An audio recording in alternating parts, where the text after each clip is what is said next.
even do it. Listen, we'll do a little different. Welcome to Winner Circle. I'm Derrick. And I'm Cody. That's right. And we are covering the finale tonight. It's a live stream. There's going to be a lot of this. This is a kind of behind the scenes look. This is exactly what we wanted, to be honest with you. So this is perfect. We're going to be going through it. I think it's going to be a great night. So just to give you a little tease of what we're doing, we kind of teased it on the on social media. We're going to have Christian joining us. We're going to have Whitney joining us. We're going to have Travis joining us. We're going to have Sharon Tharp, who's the kind of the head person at Us Weekly when it comes to Big Brother. She's been doing it for many years. She's interviewed us. She puts out a lot of content regarding Big Brother. We really should be supportive of her because she's what gives the show that extra edge. So we're going to have her on. We might have a couple other guests. We're working on it. We're not going to announce them just in case they don't come. How about the person that we talked about earlier? Any luck with that? No luck with that. No response. Okay. I'm telling you right now, it's a super busy person that I don't necessarily know. Maybe is like looking at a phone. I know that he's going on tour pretty soon. And so you know how it goes, like with tour coming up. But listen, we're on for 2.5 hours. So it could pop right in. And so we'll talk for a couple. We'll recap it for about 15, 20 minutes. Then we'll bring the first house guest in. They're all standing by. They want to talk to you guys. We got over 1.4 thousand people in here right now. So not mad about it. Take us off, Cody. Start off the show. It's 2 hours. A lot of fluff. Like you said, snooze fest.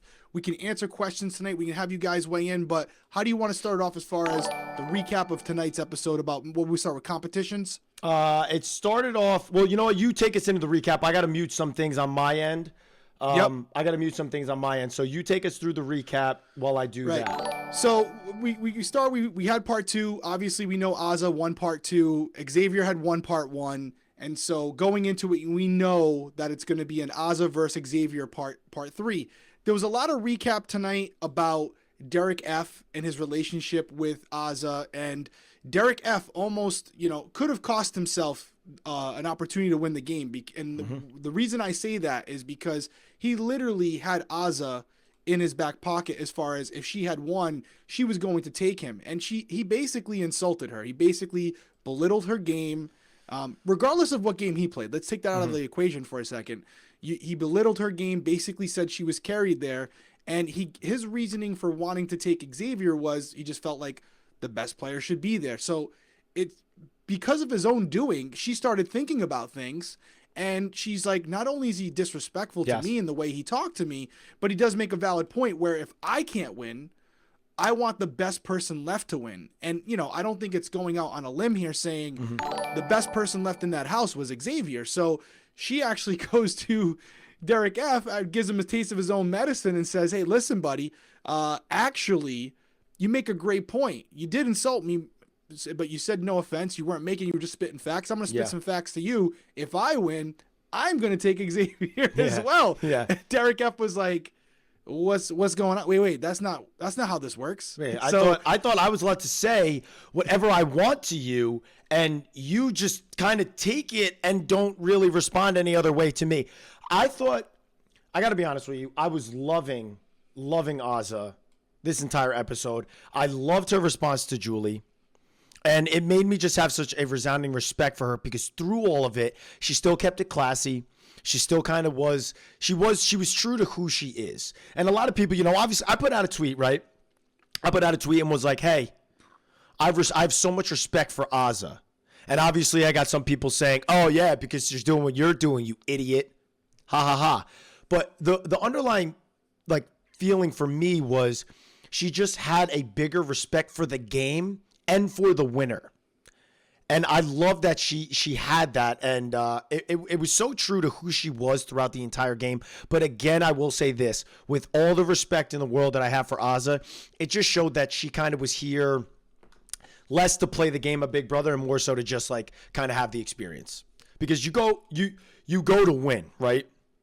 You go to win. And I can say it from both sides of the spectrum. The first time, I went there to get to the final 2, and that was a win for me.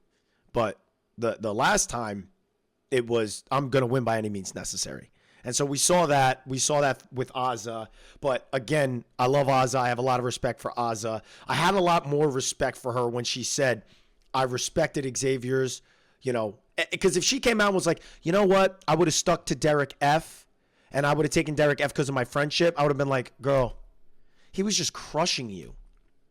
He was crushing you. You know what I mean? Yeah. I don't know what the deal was with Derrick F. It was like the same thing that he just did to Kylan the week before. She was kind of having the conversation and he reacted the same way. And it's like, you just had someone do it to you. You probably went through similar emotions as she did. And now are kind of like putting that on her. And quite frankly, I would have rather seen her win some money than Derrick F. Yeah, no, listen, I totally get it. And it's one of those things where I think for Derrick, it's just a lack of self-awareness, a lack of self-awareness, a lack of understanding what's going on around him. We're going to get into his speech tonight. We're going to get into some of the claims that he made. I know the chat's going crazy about it. I will say this, Cody, because again, we're doing this live. Yeah. I'm seeing the stream. I got a panel up where I can see the stream. Some people are asking that maybe there's a sound, I guess. I can't. Yeah, that's what I was doing. That's why I told you.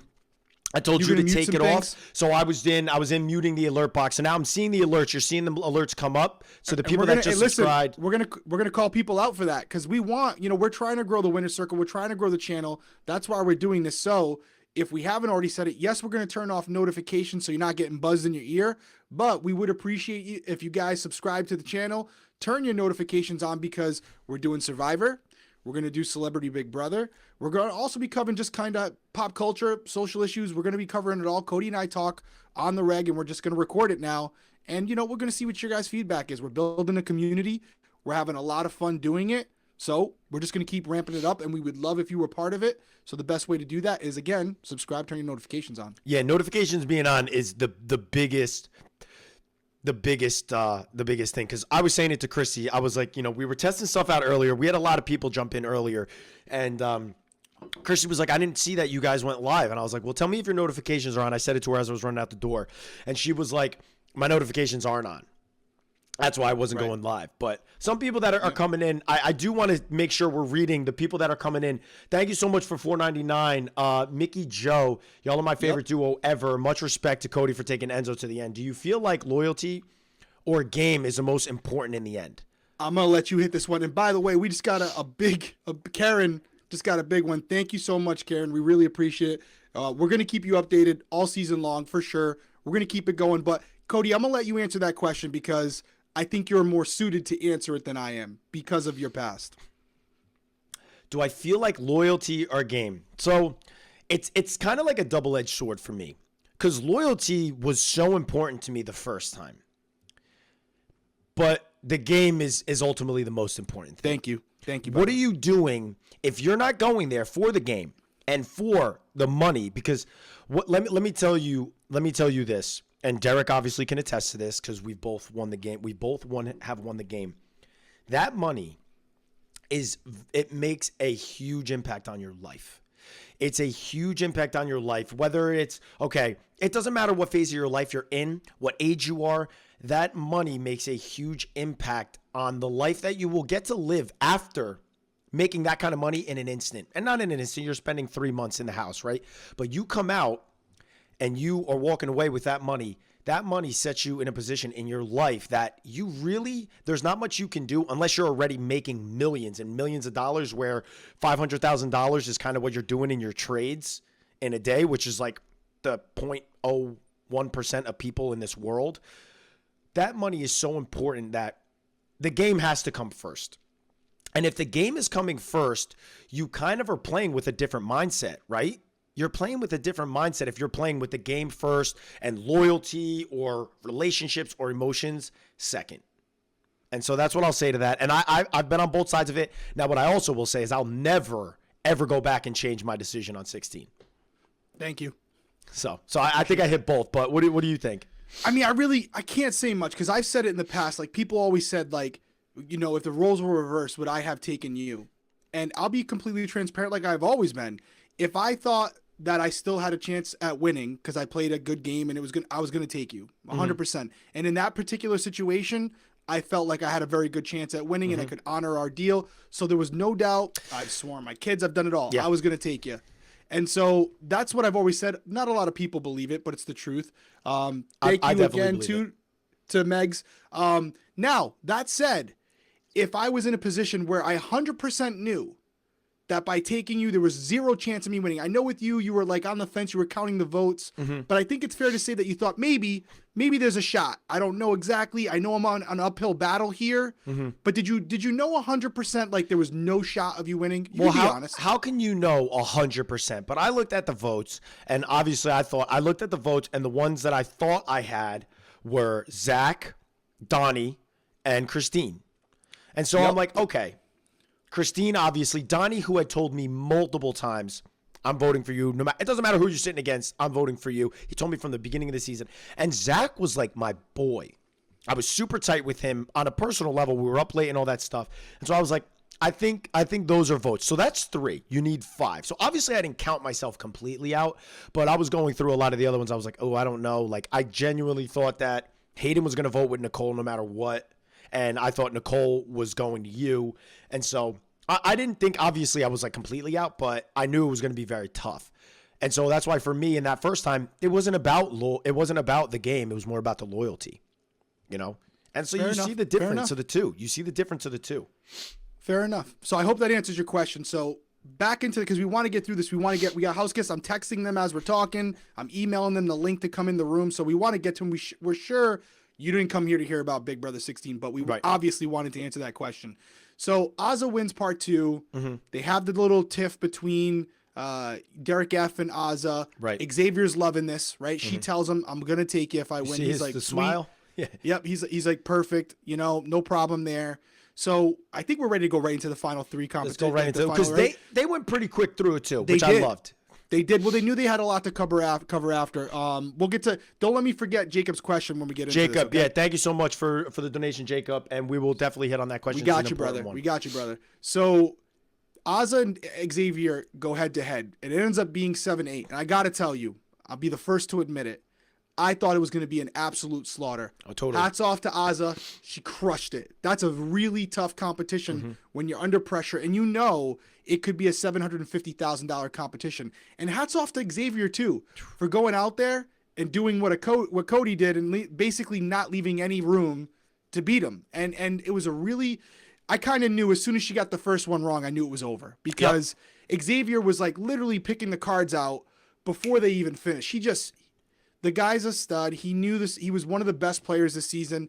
You can't just pick it up last week. And that's why I say I was like pleasantly surprised with Azah because, you know, I thought it was going to be a little bit more lopsided, but it was interesting. And I was on the tips of my toes because if Xavier had gotten one wrong, we might have went to a tiebreaker and then it's anybody's game. And then, there's no way you can tell who's confident. There's no way, because you and I both went to a tiebreaker twice. And it is very difficult to really go into those answers with confidence, right? And so, but what I will say is that Azah was that close because Xavier had the wrong answer initially. When he was doing the final part to that HOH, he had the wrong answer and then switched it out, and then she had the wrong answer. And so it was tough because once I saw that, I agree with you. I was like, I don't think Azah's going to get one back here. And so I just felt, watching after the second question and after the third question and the fourth one, how Xavier was snagging the answers right away. I was like, yeah, he's not going to get one wrong. And then obviously he went 8 for 8. And when you do that, when you go 8 for 8, you deserve it. You deserve it. There's not. Are you saying that because you did that? Are you saying that because you did? No, I'm talking about in the individual competition, not like the whole season as a whole. You know what I mean? Like he went 8 for 8. The only way you could compete, because like even if the other person goes 8 for 8, then it's a toss up. So it's like, who really deserved the comp? Because like, you know, between you and me, when we did the guess, it's like, it's a number guess, and we're not really getting it down like that close. So going 8 for 8 was pretty impressive. No, it really was. It was a good final HOH. Obviously, Xavier wins it. And now we know. Now we know that Xavier is going to be deciding who is going to the final 2 with him. And it's really no surprise. He gets up there. I think Derrick F, again, you know, he rode the whole final 2. We were together from the beginning, and, you know, we all knew he was going to take him. And I really did feel like maybe Xavier was telling somewhat of the truth as far as he wanted to honor that deal. But Xavier, I'm going to ask you this question when we interview tonight. Oh, yeah. Try to get in there. You guys know he's getting that question. Yeah, Derrick F, you took Derrick F because you knew you could beat him. And Azah, I thought Azah was graceful the whole time. Like, such a well put together person, just always the way she speaks. You could tell she's sincere. Yeah. But not much of a surprise. Xavier decides to evict Aza. He takes Derrick F to final 2. Yeah. Any surprise for you on that? No, not a surprise at all. I think that, Xavier knew exactly what he was getting with Derrick F. He, because Xavier was spending a lot of time with Aza. I'm sure there could have been a point like Derrick F was throwing out final 2s in the beginning of the game like it was like candy on Halloween. Like he went to Frenchie with the final 2. He went to Xavier. I think he went to Kylan.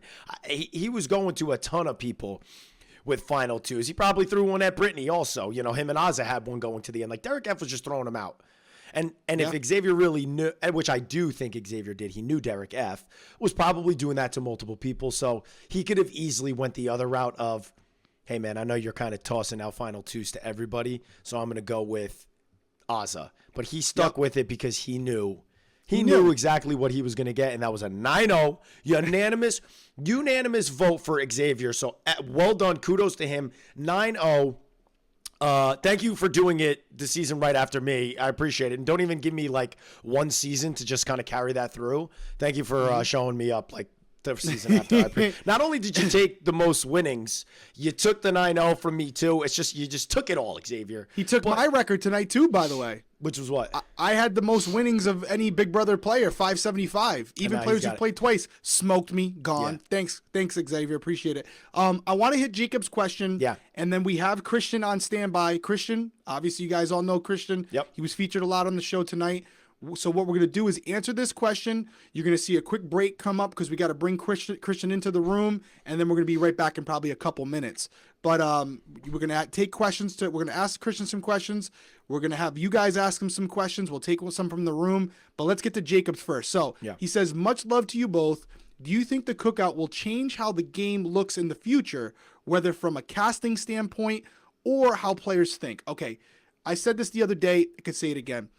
Casting needed to be changed, and it needed to be more diverse, and there was a correction this year, a warranted correction, and I do think that from a casting standpoint, this will be the norm, as it should be. So I think this is what we're going to see going forward, is a more diverse cast, and not only diverse in the sense of color, I'm hoping diverse in the sense of culture and also age, backgrounds. Maybe not always people who are social media influencers, things like that. I think you can get people who maybe don't know the show completely, but have a really interesting background that would be fun to see in the Big Brother house. So I do think the casting change is here to stay.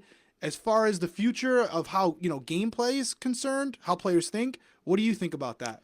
I think this season has kind of like, has really changed how, I think this season, social media, a lot of things as a whole has affected now what the future of Big Brother is going to look like.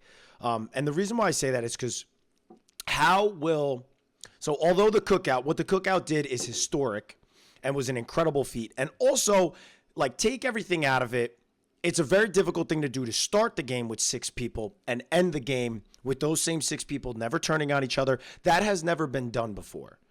But now what comes along with that is going to be what is going in people's heads, right? What is going to go in somebody's heads? Are they going to immediately walk into this house and think, is the same thing as a cookout going to happen? Now, the dilemma with that is what society will view that person as. If that person walks into the house and goes, well, I don't know, is there another cookout? They can be pegged something that could be devastating to their career moving forward. They could be crushed on social media. And what we're talking about there is that person will be called a racist. If you go in the house and you just peg, I think all the black people are working together, you will be deemed a racist. And so now that adds this huge dilemma into this game where people are going to go in, and you see it on the past seasons. Like they said it today. All the guys like laugh together. Like, ha, yeah, all the guys always stick together. It's like, ha, ha, ha. The guys always stick together. And that's why you had a lot of girls come in constantly and be like, we want to have an all-girls alliance. We want to have a strong all-girl alliance. We need to have that, which then causes people to speculate and go, well, are all the girls working together? People get away with that. Now you have an alliance that is made up of all the people of color or all the black people in the house. And so now they were all working together, loyal to each other, which is not easy to do. So for everybody that has difference of opinions, they still stuck it out You know, whatever their goal was, whatever their mission was, they stuck out what is very difficult to do. But now what it looks like in future seasons is there's always that doubt in a contestant's head.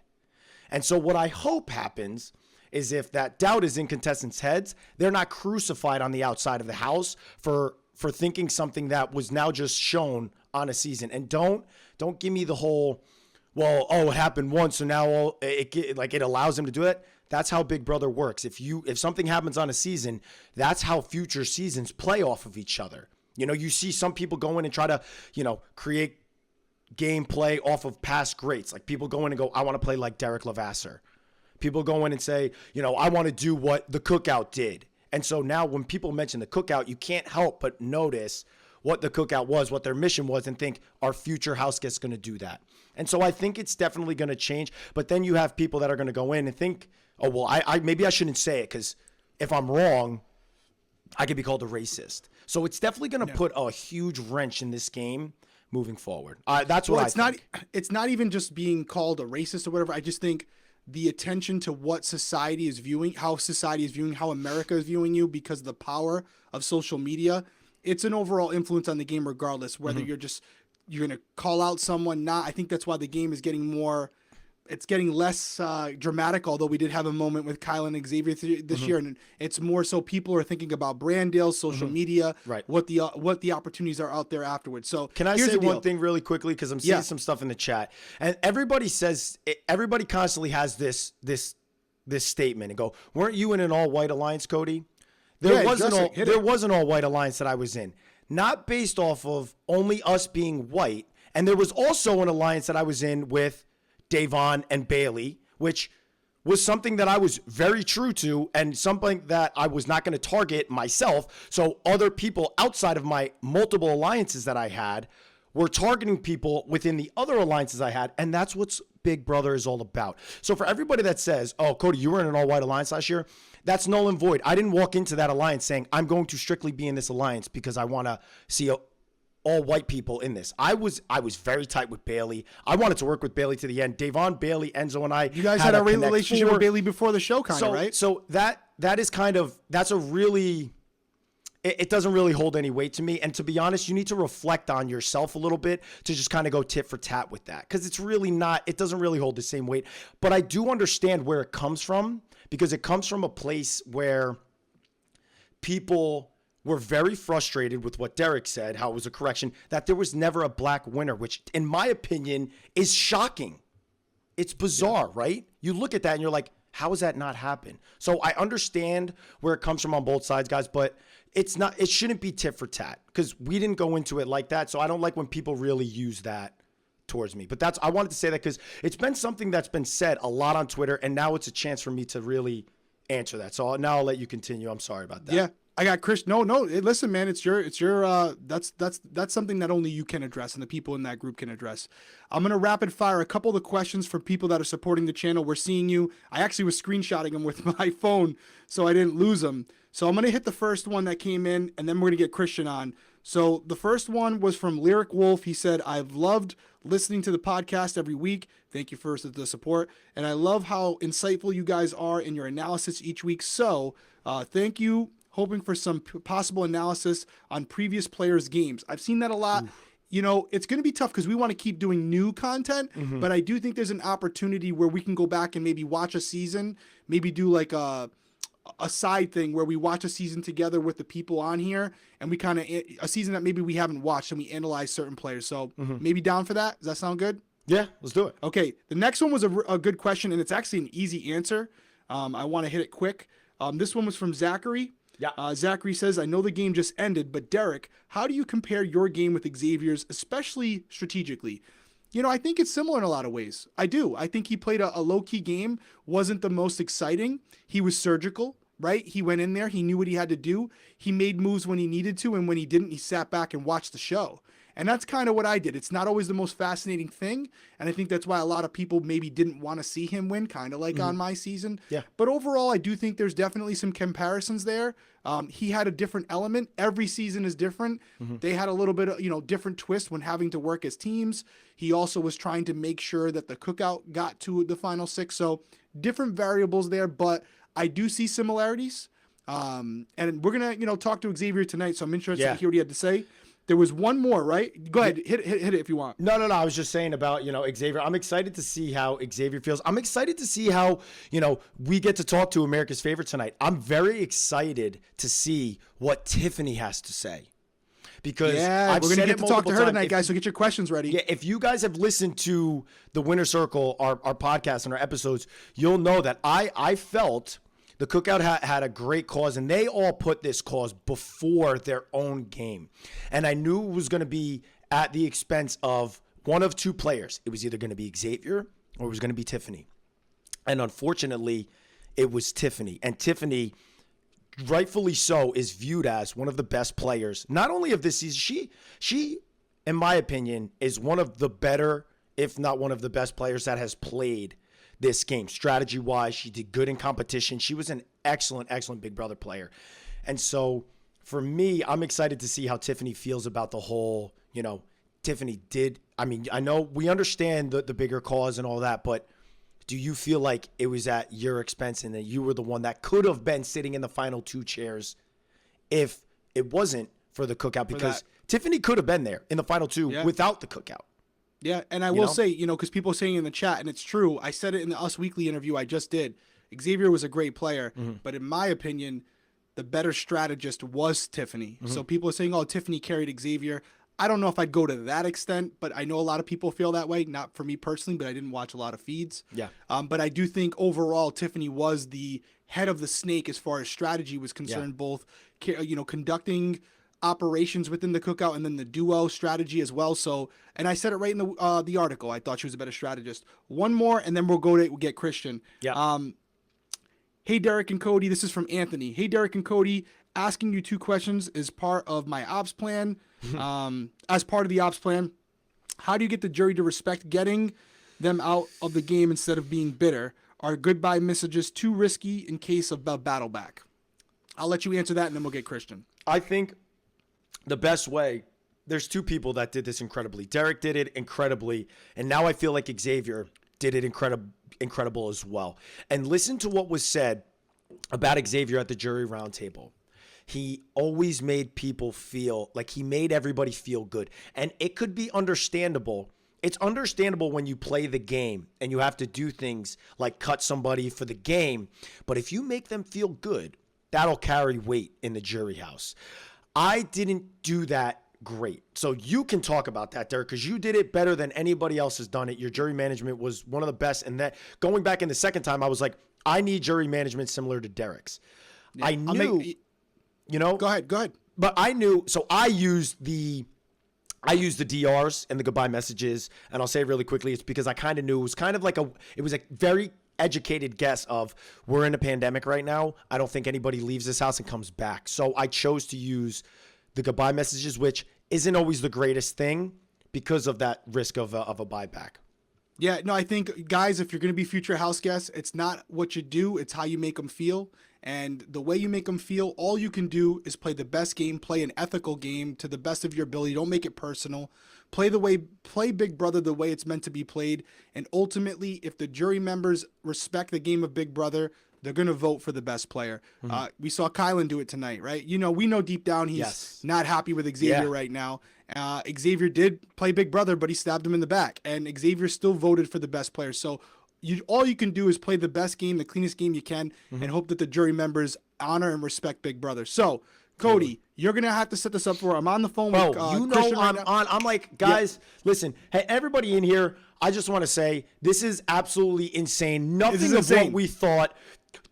Over 2,100 people are in here. And guys, listen, I saw the chat going off. I saw people disagreeing with me when I was saying what I was saying. I have no problem with it. We don't mind. If we wanted to keep it a certain way, we wouldn't have came live. But we appreciate every single person's in here, whether you agree with us, whether you like us, whether you don't like us. And when they don't agree, I'm just going to keep this going. We appreciate. And also, if you are of age and you are 21, this is the Winner Circle after party. So I have my red wine. Cheers. Cheers to a finale in the books. Cheers to it. Cheers. A historic season. Cheers to that. Absolutely. So what we're going to do, Cody, stop me if I'm wrong. We're going to put a screen up for like 2 seconds so we can talk to Christian, get him in here. We're going to make it as quick as possible. We're going to talk a little bit, but I'm going to be looking at the questions over to my left. You guys can ask Christian some questions. And I don't know if he's going to be willing to divulge something, but he told me something earlier today. I don't want to throw him under the bus. I'll ask him before we go live. But you want to transition to that screen? I'm sending him the link right now. Yeah. He has the link. So he has a link. We will be right back. It should take only 2 minutes. He'll be in here. I already have the other scene set up. So do not go anywhere. We are bringing Christian, the first person or the last person out before jury. He got to see the entire season. So I'm excited to hear what he has to say about what unfolded. So we will be right back, guys. Do not go anywhere. All right, everyone. We are back, and we have Christian on the line with us. Everybody, welcome Christian to the Winner Circle after party. What's good, everybody? Thanks for having me again. It's been a while since I've seen you guys. Yeah. Nah, dude, we loved our interview with you pre-jury. You know, we thought you were a great player, and you were really humble in the interview. Really well put together guy. Great for the show. And actually, you got a lot of shine tonight on this finale. They went to you looking like a stud up there. First off, what did you think of the finale tonight? What's your takeaway from it? You had a really good little monologue you gave there, but, I mean, it was great. You had a really good speech, and I thought it was well received. I appreciate it. Yeah, I mean, she came off. First thing, what do I think about the cookout? And, I mean, the cookout, to me, is also known as one of the greatest Big Brother alliances in Big Brother history. Agreed. So, I mean, it was easy to say all good things about them because I of course made it bigger than the show itself, and that's just the fact that if people come together, they can achieve something bigger than themselves, and that's what the cookout proved. Yeah, man, you nailed it. And even Xavier, who's in the middle of fighting, competing for 750, Julie's like, "You have anything to add to that?" And he's like, "Nah, Christian pretty much nailed that one. I got nothing." Yeah. So it felt good that he had the same mindset as me, and I'm glad that I perceived it because, of course, we didn't get to speak about it. In the house, I didn't know it existed. I found out from you guys, actually. So yeah, that's right. We did. You're the ones that told me first. Yeah, we couldn't drop it to anybody else. They wouldn't really let us. But then I think we saw that, there must have been somebody in the interviewing process with the jury house. Yeah. I don't really know. But so give us what was your takeaway from the season, watching it, being that close to the jury house? What was it like being on the outside and watching this season unfold? Right, so obviously I have a completely different experience than the rest of the jurors. I get to watch things unravel, and something that I realized that I missed so much in the house was, the night that the night before Alyssa was evicted, we missed huge conversations because we all felt like we were safe. And then you realize, now you get to see the conversations that you missed. You actually get to see it happening, and you see different parts of the house where people interact. And you are just completely unaware to the things that go on. So the fact that you get every single angle outside the house, you don't miss a conversation, and you have a better understanding of how things happen and why they happen, which you completely miss when you're in the house. Well, we got a question from Amanda, and it's a great question. We should ask everybody this question. Amanda, nicely done. So, Christian, what did you think about the Kyle and Xavier altercation and Kylan doubling down on it tonight? What, Christian, do you think about that whole situation? Kylan, be honest. He's gotta learn to shut his mouth sometimes. And I was shaking my head only because Julie gave him an opportunity to apologize. And the second he opened his mouth, "I'm sorry," were not the first words that came out of his mouth. No, you knew there was going to be an apology, bro. I was like, man, dude, you have to apologize. I just didn't like the fact that he was like, "I'm sorry you perceived it that way." It wasn't him. It was everybody. He needs to apologize. He needs to accept the fact that he messed up and he took it too far, and he hasn't done that yet, and I'm a little disappointed that he hasn't. So we talked about it a little bit, D, and we mentioned this, which is exactly what you just kind of said. It's not what you meant. It's how the person took it. And X obviously took it personal. You know what I mean? Took it very personal. And then the question from Julie, he was asked about it a lot. But you know what? He stuck to what he felt was his truth, and I think he's gonna hear about it. He's gonna have to go back and watch again because he kept telling Xavier, "You're gonna have to watch it." We all watched it. I watched it probably 10, 15 times. It's exactly what Xavier, how he interpreted it, and I think Xavier, he got it right. I'm hoping Kylan goes back and watches it for the first time, because I can tell you this: they didn't in jury. Well, they might have showed him some of it, but they definitely didn't show him the whole episode and how it was, cut. They probably showed him a segment because he's like, "Oh, we went back and watched it." I don't think they would do that. But I was very confused by that. Yeah, Cody, he's never, definitely right? How would he have watched it? Like I saw the clips. No. I was like, wait, what? Who's showing you? No, the clips? it doesn't make any sense. Who are you getting fired now? He shows you clips. Totally, he definitely is not seeing what literally everybody else is seeing, and he just has to admit that he's wrong and apologize for the words that came out of his mouth. He could say, at this point, it was an emotional moment, and you get heated. I take it back. It's not really what I meant, but he didn't. He doubled down on it, and it's gonna be hard to come back from that. I think when he sees how it was viewed, he'll have a better understanding.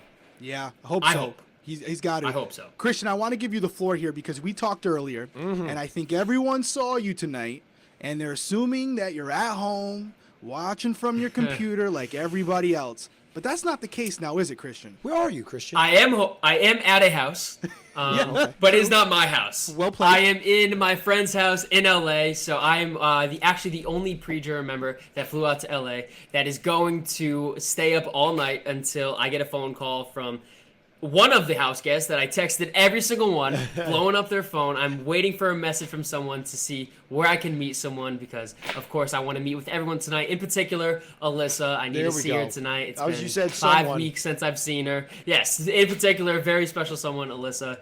So I'm going to say I have something important to ask her. It's not a proposal. I just want to make that so you're not going to pull Swaggy I'm not C. proposing. You're not going to pull Swaggy Swaggy C. C. I'm not doing Because that. that was pretty big time. If you guys recall, in season 20, Swaggy C straight up proposed to Bailey on the stage. He was like, not waiting anymore. Absolutely, I'm locking her Everyone's down. like, pull Swaggy. Yeah. No. I'm not proposing, but let me I ask would you love. something. I'm staying up all night to see her. Do you have so it's been a while. Do you have like butterflies? Like, what are you nervous? What are you gonna say? That's the whole thing. I'm not nervous. I'm excited. I'm not nervous at all. I know for a fact her feelings haven't changed. My feelings haven't changed. So there's really no nerves. It's all excitement. I guess they are butterflies, but it's because I'm like, I feel like I don't even know where to start when I see her. Just hug, kiss, and hi, I missed you, that kind of stuff. But so you're hoping because listen, we have been around the block with this show for a while.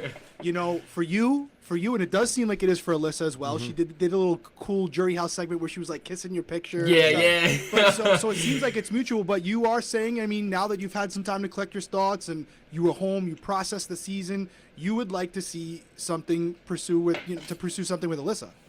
100%. That's where my awesome. mindset was in the house, and it hasn't changed.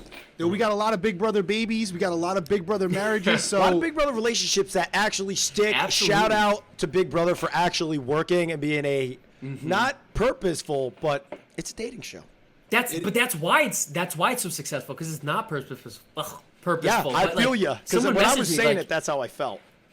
Yeah, 100%. Someone messaged me. There are more successful relationships that come out of Big Brother than like The Bachelor and Bachelorette. Like, it's crazy.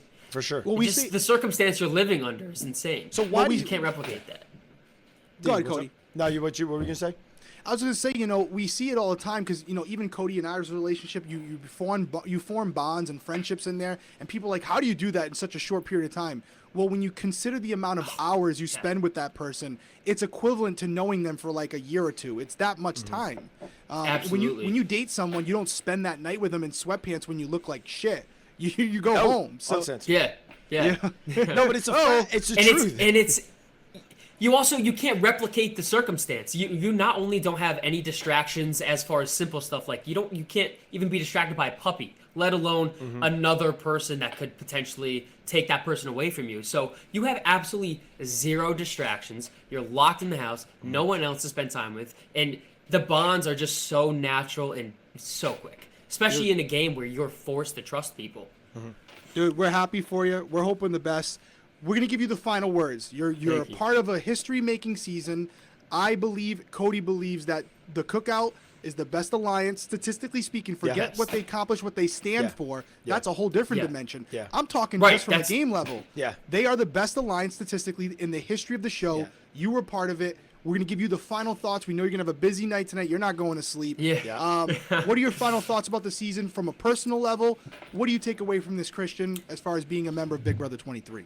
Yeah, so my final thoughts are to appreciate everything that you have, because I came on as an alternate and I flew to LA not knowing that I was even going to be on this season. So if you have a mindset of, anything can happen, this just proves, anything really can happen. And I'm extremely, extremely grateful to CBS to, putting me on this season, and so happy that I was able to meet this cast, because I can't think of anyone else that I want to, right now I flew out to see him. So I'm extremely grateful for the cast, CBS, everyone involved, and I'm really just, the best word to describe it is grateful.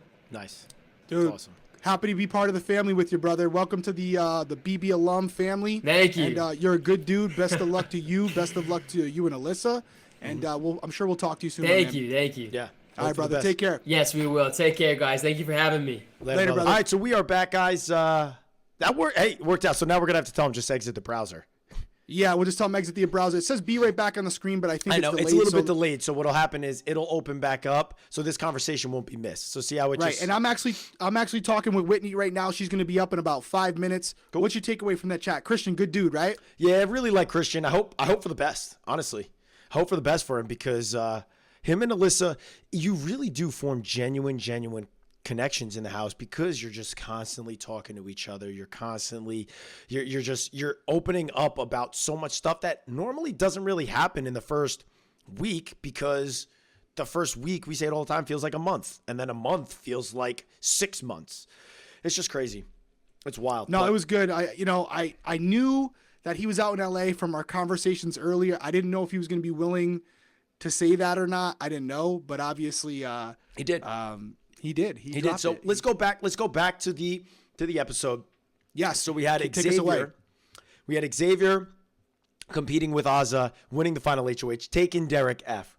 So now we have Xavier and Derrick F. And this is what you were waiting for. You really wanted this, right? You wanted to see what Derrick F would be saying if he was in the final 2 chairs. So what did you think about his answers, how he held himself, what his responses, and then his closing thoughts?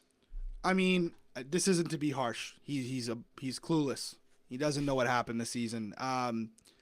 He did not do anything this season. I would say, in every shape and form of the word floater, that's Derrick. From all accounts, from what I've seen online, from what I watched in the show, Tiffany started the cookout. She was the one that kind of held it together.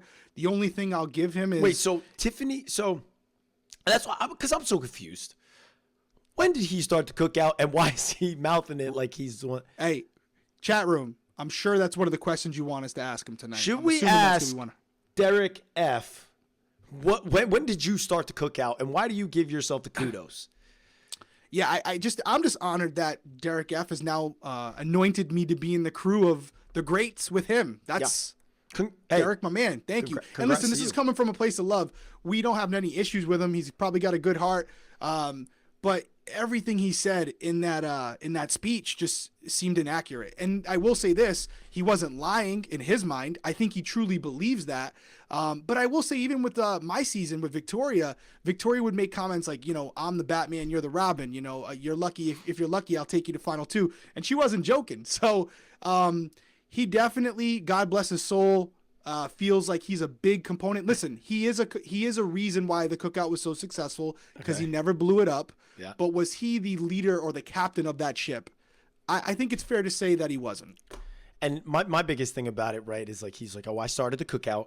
So, okay, you started the cookout. That's like a group of 5 people are sitting in a room, and the one person, like, the whole thing is talking, an alliance is about to form, and then one person sticks their hand up and goes, guys, we should be in an alliance. And then everybody's like, okay, yeah, that's what we were thinking. Yeah, we are in an alliance. And then that person at the end of the game is like, I started that alliance in that room, remember? I was the one that said it. But then you have Tiffany, who was the strategist of the cookout. Xavier, who was like kind of like a glue. Xavier was, helping conversations and calming down. He was a mediator. Mediator, that's the perfect word. Not the glue. He was a mediator of the cookout. Kylan was a competition person. Tiffany was a competition person. Hannah even won herself an HOH. Analytical. Hannah, very analytical, knew, I bet you Hannah didn't want to take out Derrick X at the time that it happened, but knew when things needed to happen. So the other thing I didn't like was when, Kylan shows up to the round table and he pretty much said that Big D and Hannah were on the same page. Like, I don't know. Yeah. I don't know if Kai was still a little bit angry or just really felt that, but it's very off base. Spoiler alert. It's not true. It's not true. And so that's where I think it comes from. Like, Derrick F might have like turned to Xavier and was like, "We're going to do a final 2." And then he was like, "Oh, and you see everybody in here, we should form an alliance and call it the Cookout." And Xavier's like, "Cool. Let me go, try to figure that out." And then he went and had conversations with people, and then all of a sudden they as a group got themselves to where they were. Do I give Derrick F the credit for starting the Cookout? I think he misinterpreted the fact that they all agreed to be in the Cookout at the same time as like he started it. Honestly, he was like, I was there. All right. I call it. I started it. I was the first one to say I yes. get to say that in the finale, so none of you else say it, because I get to say it. That's going to be one of my talking points. You don't get to say it. You did Everybody just bring else up is something very important, though. We kind of skated over it because there wasn't a lot in there other than what you just said. And by the way, before I get to this real quick, people went nuts when we said we're gonna give Derrick F a little. We're gonna give Derrick F a little tonight. And for those of you who don't know, the thing that's making this stream special is everybody else is recording their interviews with Xavier, Derrick F, Azza, and Tiffany. They're gonna record them and they're gonna put them out probably over a couple days because it's, to be honest with you, it's better money. We are not doing that. Yeah. We are going to be streaming them live right with you. So when we get through the other house guests that we're going to talk to tonight, and we get through the recap of the episode, you guys are going to help us pick questions for them. We're going to get 5 questions for each person. We're going to literally go through that process like we do every single week with you. And if you stick around, because it is going to be about 1:30 East Coast time, if you stick around, you're going to be part of that live interview with us where you're going to get to hear and see what we say and what they respond. Yeah. And we'll be looking over at the chat, and maybe if we have time, we'll sneak one in there. But back to what I was getting to. You brought up the jury roundtable. We kind of skated over that, but the reason we did was because there wasn't a lot other than what you brought up, which was the fact that Kylan compared Hannah to Derrick F. Mind blown. Come on. Mind Come blown. on. I mean, come on. You have to do it. And you know what, Hannah took the high road. I was like, listen, She did. difference of She opinion, said we disagree. and let's just move on. And you know what? That was great. And I think that was the right way to do it. She wasn't going to win with him. And at the end of the day, regardless of what the dissension is or the disagreement is, the show shows the show is going to show everything, and the feeds show everything, and most people know that. So we're going to be fine. People are going to see what's going on. Yeah. It's saying we're frozen. No, but I think we're it was back. only- I just saw it come back on my end. Yeah, it was only frozen for a second there. So I Yep. don't know how much they missed. It was probably only a second or so, right? I think it might end up going, because I'm seeing it on my end. It's going to autocorrect itself. Again, guys, this is live. This is live and uncut, and we're here. And this kind of stuff happens. Obviously, for those of you guys that are in here, we appreciate you guys. Some of you guys, we know it's East Coast time.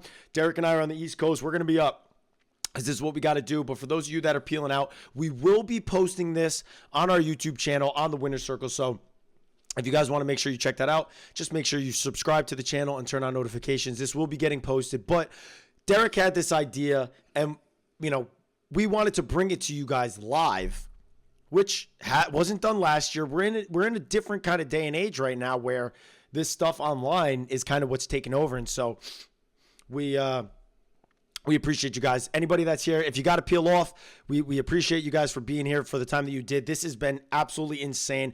Every time I see the numbers that are in here, I'm on fire and I'm sweating.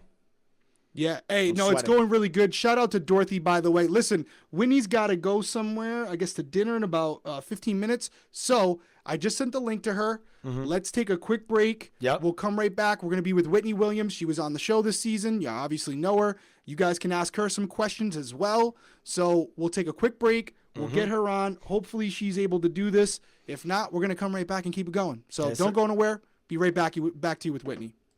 All right, so just a heads up, we're back. I think Whitney's doing her thing. She might have a technical difficulty or not, but we don't want to keep you waiting. That's not what you came here for. So we're going to keep it rolling. We'll take a couple questions. We won't dive into the next segment of the show just in case she pops in and we have to go to a quick break to set her up. But couple quick questions. Fire away in the comments. You don't have to pay to give a comment. We appreciate the support, but you can just ask a comment. We'll hit it. It's easier to see. I will say it is easier to see when they're big and color coded like that. But Yeah. there's And this some chat couple is things. moving. Yeah, it really is moving. A couple people talk about Whitney. There was somebody in here who said, thank you for the live chat. This was from Shell. To be very honest, I was rooting for Tiffany, but X deserved the win. In the end, I was hoping for X and Azah final 2. I think a lot of people were, right? Because they were hoping maybe also to have a male-female duo up there. I mean, for a couple reasons. Now, I'm obviously going to go into, kind of just how Derrick F was kind of going at Azah. I would have just loved to have seen her be there to just be like, just to win the comp, take Xavier. I would have loved that. I think that would have been more. I still think Xavier would have won, but I do think Azah would not have gotten beat 9-0 if she won and took Xavier, because I think that people would have respected her because they would have asked and she would have given an answer, and people would have respected that and respected her gameplay. All right, guys, we are back. We are with Whitney. We worked through the technical difficulties. This is the world we're living in with Zoom and all these different things, but actually pretty fast. Not too bad. Congratulations, Whitney. Good job on that one. Hey, thanks. So let's dive right into it because we're not going to keep you long. We know you got plans. Thank you for coming on the Winner's Circle. Overall view, what'd you think of tonight's episode? Oh, best possible outcome. The first time I talked to you guys, I said that I hoped that X would win, and I thought he was going to. So best outcome. I'm stoked for Tiffany, stoked for him.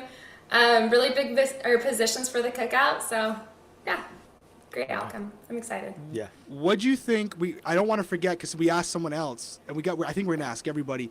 What did you think about the Xavier Kylan altercation last episode? Oh, whoa. I thought it was incredibly disrespectful on Kylan's part, and I've said since week 2 when he was HOH that I thought he was putting on a show and he wasn't really showing who he truly was. So when he started acting that way, I was like, oh, I told you guys, this is the real him. This is what he was trying to hide forever. So yeah, I wasn't surprised by it, but I was a little pissed that he took it that far and made it so personal. Yeah, it was a lot. That's what, we've talked about this. I think a lot of people have the same reaction. Sorry, everybody said Cody's face. I had to sneeze. I was trying to hide it. I was trying to mute. I couldn't get it done. There's a lot going on over here. But oh, is this live? People are actually watching right now? We are live. You have 2,000 people are watching right now. Yeah. So. Oh, hello, everyone. We're live. Yeah, we are live. This is like unedited, so make sure if you say anything, there's going to be a lot of people that are going to see it. Are we allowed to curse? Yeah. Fuck yeah. Oh, fuck yeah. Okay, cool. YouTube might, whatever, it's fine. I think you get to slip a couple. Yeah, Cody's like, please stop sweating. Yeah, this is why Cody didn't want me having a couple drinks. Yeah. No. Also, Whitney, this is the after party, so I got my red wine. Derrick's got his Captain Morgan. What's going on over there? I mean, can I grab a bottle? Yeah, well, you know what?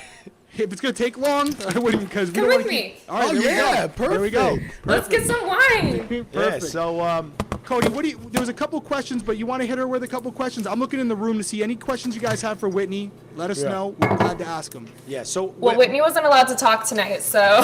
Yeah, you didn't get a lot of. We were saying Christian got a lot of shine. But I will say there was a very cute picture of you when they were all hugging and stuff, and they just showed you, and you were like so happy. You just felt like it was a genuine. Yes. It was like a genuine, like, just really happy for everybody. But yeah, you didn't get no. Aww. Yeah. Oh, cool. So I got a little snippet picture of me. That's great. If you blinked with, you might have missed it, but you still got it. my 1 second of fame. Perfect. Yeah. So let me ask you this, because this is obviously something that's crazy. You went out. You were the fourth person out, right? Yes. Okay. So what is it like? You're in there. The fourth person out. You're in there for a month. That's in the Big Brother time. That's a long time, right? So we had our interview. What was it like watching this season after being in there? Obviously, it takes you a little bit of time to decompress. You got to get out of game mode. What was it like to then, kind of decompress and then watch the season out? What is it like as, a fan of the show, then you get to play the show, then you get to watch the show? It's kind of a surreal experience because you're watching people who have grown to become really good friends. So it feels almost like I'm intruding in their personal life. So it felt a little weird watching them behind the scenes, and they don't really know that I'm watching, but I don't know, it's really exciting, and it's kind of crazy to hear the things happening behind scenes too that you didn't know were happening. Like, I didn't know the cookout was a thing. I didn't know the royal flush was a thing. Right. So it's a weird experience to go through and be like, I had no idea any of this was happening, and this makes so much sense now. Yeah. I don't know, it's a surreal experience, but it's really exciting at the same time. Yeah. I got a question here for you. Going a little personal. We're getting right for it. Somebody's go. This is about. This is from SH Henry. What are your thoughts on X and Azza, the cuddle sessions? I have no. I flirted with him in the house, but that was it. There we go. We haven't gotten to talk to you, Whit. We haven't gotten to talk to you in a very long time. When we first talked to you, you were like, "Ooh, hopefully he wins and takes me on a date with that money." Does that still hold true? Okay, I've had some time to decompress and get over my crush on X. Obviously, I think he's incredibly handsome and rich, and he is and now he's rich.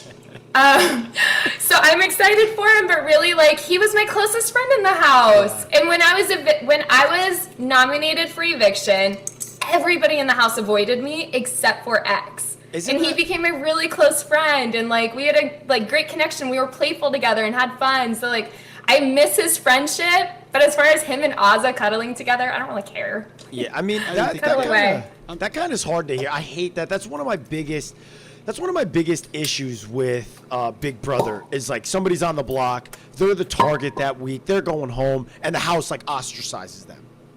Oh my gosh, it's like I had leprosy. Yeah. Like, even my own team, the second that I was nominated, they just kind of like dispersed and scattered, and I didn't know what was happening, and I felt pretty alone. But but Xavier's a good guy to the core, and so that's probably he probably said, okay, I know the game is here, I know this is a part of the game, but I'm not just going to leave her by herself. And so that's also, you know what, and that's part of the game too. Sometimes it's just being a good person, and so. All right, we got a question from Karen. I don't know exactly. You might know more what she's referring to, but she says Whitney. This is from Karen Ventura. Karen, thank you for the support. We truly appreciate it. Whitney, were you going to talk about the double standard that was shown towards you? Do you know what she's talking about there? Is she talking about as far as the clothing that I wore compared to the clothing other women wore, and I got more crap for it? Karen, hit us with it, because I don't know exactly what she's referring to. That might be it. It doesn't seem like it's coming from a negative place, because guys, if you ask a negative question, that's disrespectful, which I don't think she was. We're not going to. No, definitely, I don't think she was either. Yeah. So she definitely wasn't. But let's get a clarification from Karen, because you're probably right. Because I thought that you hit. Go ahead. No, because I did, like, I would wear shorts or tank tops or whatever, but because I'm curvier than a couple other girls in the house, Whitney, they would wear the, okay, that's what I assumed. Okay. So, for example, here's just an example of it with BB Comics. Alyssa was wearing a bikini in the BB comic, and her breasts were out and all these other things, and Big D went to her comic and he was like, Alyssa looks incredible. She looks great. What an icon, all this stuff. And then he went to my comic and I had even more clothing on than Alyssa did. And he was like, when he's got that workout top on, like, don't let your children read this comic. And he was saying that I don't know. He gives me a lot of shit, and a lot of people in the house give me shit, I think, because I'm a little bit more curvy. Well, Derrick F gave, well, you're a beautiful woman. You have nothing to be ashamed of. You can wear whatever you want. It's nobody's fucking business. But that said, were you, and you can speak honestly, because Derrick F had a lot to say this season. And you speak freely. There's nothing here. I mean, ultimately, he's probably going to see this. I think Derrick F has a lot of things. You're the only one that has to answer to anything you ever say, so speak freely. Absolutely. And he's going to have a few things he's going to probably have to address. Trust me, I want to. I think Derrick X was incredibly disrespectful toward women. Derrick Even, X? for example, Derrick X? Oh, F, not X. Woo! Got you, I was going to say, you literally, my jaw was about to hit the floor. I was like, Derrick X? I haven't even started drinking yet either. I haven't even had a sip. See, Cody, I'm still in the game, brother. Thank you, bro. No, I haven't even tasted. Maybe I thought we were about to get the alcohol. most tea of all time. I was like, Derrick X. No. Do your thing. Reverse it. Derrick F, we're with you. Oh my gosh, no, adore Derrick X. Derrick F was incredibly disrespectful toward everybody, but specifically women. Like, if you were to go through and read some of the tweets of the crap that he said about Tiffany behind her back and all these other women behind their back, and then taking all the credit for them and acting like they did nothing in the house and all this other bullshit. Like, I think he's entitled. I think he has a wrong idea of women, and I hate the fact that he just won $75,000 because he's the easiest person in the house to beat. If anybody were up against him, why do you think he was in the final two with Xavier? Exactly. That's what I'm saying. He's so proud of himself for making it to the final two, but the reason why he was in the final two is because he's the easiest person in the entire house to beat. Even easier than me. Like, so I do want to follow up with the Karen, who asked the question, said, absolutely no shade. I love you, Whitney. The way you were treated was unfair. So that, that's what we're talking about right now. For those of you that are maybe just joining, we're talking about Whitney felt like there was a double standard with the way she dressed, and other women in the house dressed maybe the same way, but because she's a little curvier, she was viewed in this negative light and got a lot of shit, which, to be quite frank, you can dress however you want. It's really unfair, but it's a world we live in. Everybody's got an opinion about everything. Everything. So, everybody's always going to have something to say. You can't please everyone, and as long as you please yourself, you'll be able to sleep at night. Agreed. Thank you. Any other takeaway from today? Obviously, you're very excited about Xavier winning. What'd you think about Tiffany winning AFP? Oh, I'm pumped for her. I think she did an incredible job in the house as far as like gameplay. As much as I hate that, like personally, I don't like that she said some things about me behind my back. But beyond that, she still was there for me as a person. Like when I had a really hard time missing my children, she was there to like hold me and hug me. Mm-hmm. She really did build a lot of really good connections in the house. And she was there for the fan base too. Like she was frequently on the cameras talking to America and telling America her plan. And she did a really good job. I'm proud of Tiffany. And the fact that she's a single mom, I'm pumped that she has that money too. I wanted her to win a little bit more money as a single mom. But I got to be honest with you, we've said it. And we hope it holds true. We think she probably will get asked back, and hopefully she does go back. She's an incredible player. 1,000%. And an incredible she's a television personality. She was great in the DRs. Great, talking to the camera. She knew exactly what she was doing, and she was also a great player. We have another question from All Things Dory. How do you feel about DX now after seeing what happened leading up to what you heard about him when you were going home? I love you. You played a great game. Thank you. Are they talking about the fact that he was in the royal flush? Maybe. These questions are a little vague. Vague. Guys, we got to have like specifics here because that would be great. It would really help us because things, clear it up for us, brother. Let us know exactly what you want to what you're exactly looking for because we want to make sure that you get your question answered. All things Dory. The All Things Dory. All Things Dory. As far as my feelings toward anybody in the house, though, like, it's a game. Mm-hmm. They voted me out. I was going to vote somebody else out. It's all a part of the game. I have no hard feelings when it comes to that. The only things that I don't appreciate is when people talk about others behind their back.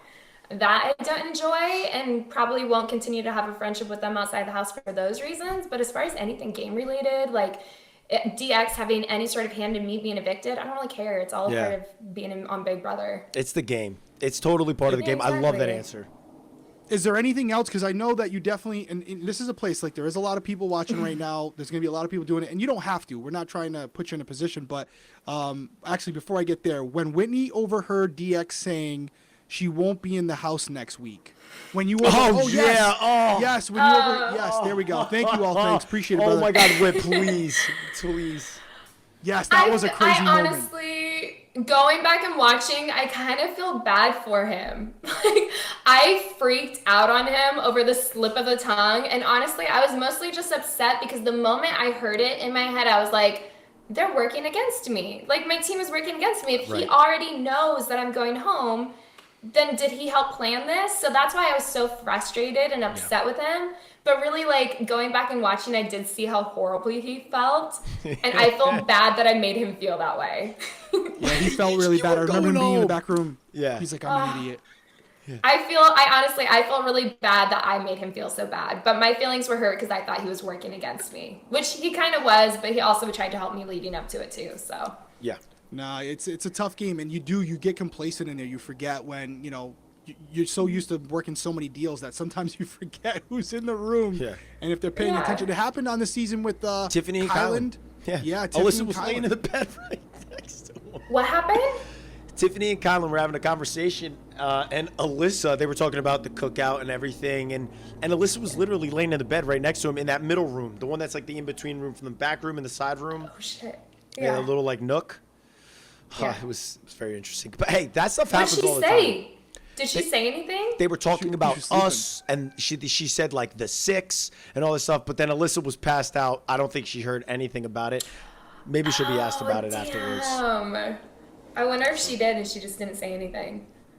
There's a couple people asking in the chat, what did you think about, what was your reaction to Britt revealing to the house tonight that not only was she a 4th degree black belt, but she's autistic and was able to overcome that, and her reasoning for coming into the game and why she didn't tell them? Honestly, it made me feel emotional for her. I'm proud of her for keeping that in and wanting people to get to know her as a person instead of using that, not necessarily against her, but as, I don't know. I'm proud of her for holding that in instead of letting it affect her game in any way. Like, I wouldn't want people to look at me differently for it.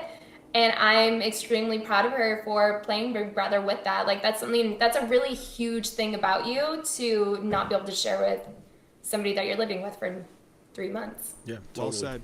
Well said. Cody, you want to hit that last question Yeah. from Jason? And Last- we know Whitney's got to go. She's got things to do. Yeah.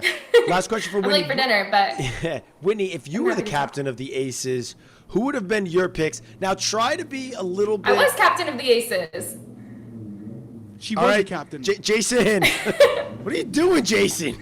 She was the captain of the Aces, so she did pick her team. You're getting so out of here, Jason. wait a minute, I who won was that comp. hey, let me answer that question. Let me answer that question. And one for of you. my favorite clips is of you pointing up to the crowd when it's on, like, it was like right before it was like, hey, all access to BB, and it was like you pointing up top to everybody after you won the competition. I thought it was so badass. It seemed like in a stadium you just won and you're pointing at the fans. It was pretty awesome. Well, I'm a if little Jason, cocky. if you were wondering, Jason, Whitney would have picked Brent, Derrick X, and Hannah. That's who she would have picked. Cause she, And, How's Let's and then, rewind that. Whitney wouldn't have chosen Brent, but Oh. zing! So that's now I got to. I mean, is it? Have you spoken to? I know you're friends with Christian. Anybody else you're speaking with, or you haven't spoke with? I see the face, but you just opened it up. Now I got to ask. I don't know if Brent is gonna watch this, but Brent and I are like oil and water. We cannot be anywhere near each other, or we fight. So I choose to keep my distance from Brent. Okay. Frenchie and I have very different personalities as well, so we don't really choose to speak. Travis, no hard feelings. We just don't really talk. So Christian's enough. been the Yeah, only well, one that I that's- really talk to. That's totally part of it. You go on a season with people, you can't talk to everybody. You like it. Yeah. Well, maybe, you like people and you don't like people, but even the people that you like, it's not easy to just have conversations when you're going back to real life, you're going back to your kid. It's, life is happening. Yeah, I mean, I think I'll probably still be I'll definitely be friends with Hannah. She wants to come up here and see me soon and spend a couple weeks with me and explore Portland and stuff. So Love that. I'll be friends with Hannah, friends with X, friends with Derrick X. Yeah. It's And that probably kind of addresses too, because makes sense, Amy asked us right out. Whitney, do you talk to any other players who left pre-jury and what they thought about the game? So that kind of answers it. Really, the only person you spoke to was Christian before this. Yeah, Christian and I were texting during the finale too, being like, what the hell is he thinking? Or like, what's happening here? So we still talk game and we talk personal and stuff too. Nice. He's a good guy. I'm excited for him to see Alyssa. Yeah, it's gonna go down. We'll see. We'll Yeah. see how it goes. Hopefully, the feelings are reciprocated. We have had situations where the feeling is not mutual when you get out. So that will stay tuned. How We'll see if they can. you We'll see if they doing? be. What do you think the question he was gonna ask her? Did you see the interview that we just did with Christian before you hopped on? No, I immediately got my pajamas on. He said he's got a question for her, but he wouldn't tell us what it was. But he said he's not proposing. IG official, Facebook Why would official. he not tell you guys? Ah. He He's didn't wanna asking give- her to be his Maybe it's something that girl. he wants to have on his own terms be announced to everybody. He didn't want us to get all the, Oh my god, okay, I don't know. I have no idea what Christian's gonna ask Alyssa. Yeah, exactly. No Well, matter listen. what it is. Hold on, we got to We get know this you one got a last. din- We know you actually. There's would you- if you want to answer this one quick, Dana, she asked if you couldn't. So you said you would pick the same house guest, but if you could pick someone else, who would you pick? You said you wouldn't have picked Brent again. Who would you pick instead of Brent?